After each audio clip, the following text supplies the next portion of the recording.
BIOS atau Basic Input Output System, atau juga bisa disebut dengan UAV, Unified Extensible Firewall Interface, yang fungsinya itu bertanggung jawab untuk mengenali perangkat keras dan memulai proses booting ke sistem operasi yang terinstal. Langkah yang pertama, restart terlebih dahulu komputer atau laptop.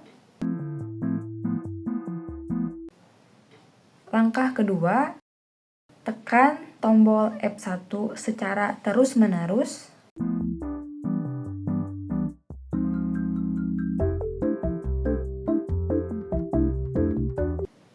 Langkah yang ketiga, yaitu cari menu boot di BIOS.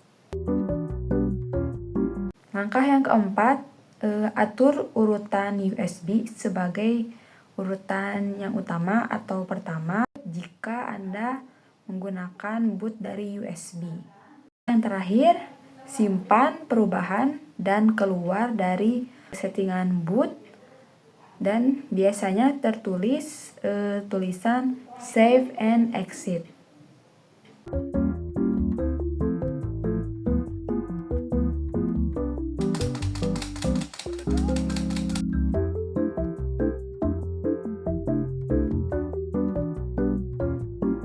Persiapkan USB flash.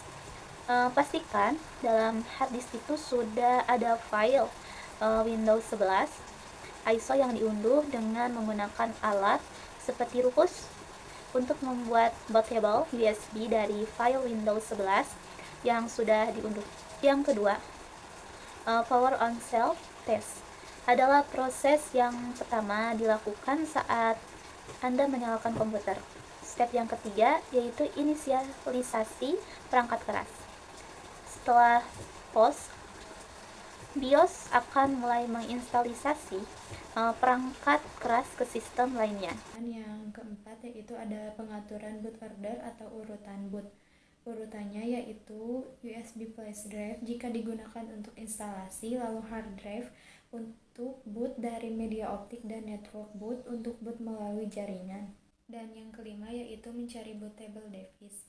BIOS akan mendeteksi USB tersebut sebagai perangkat yang dapat diboot jika urutan boot telah disesuaikan.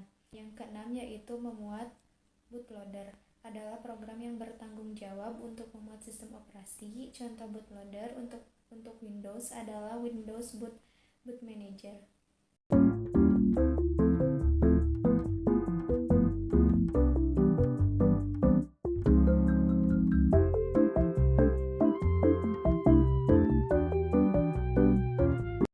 Pilih drive dari lokasi yang ada di laptop.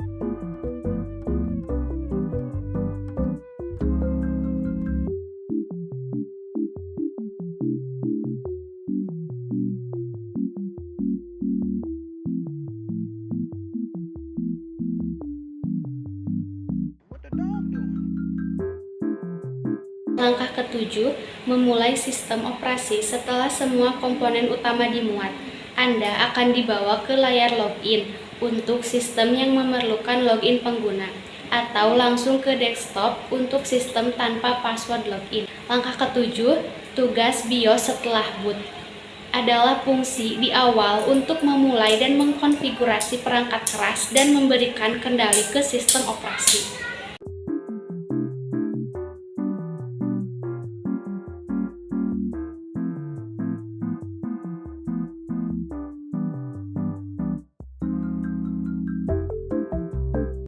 Ternyata di sini kita harus melalui dulu tahap setting Microsoft Office.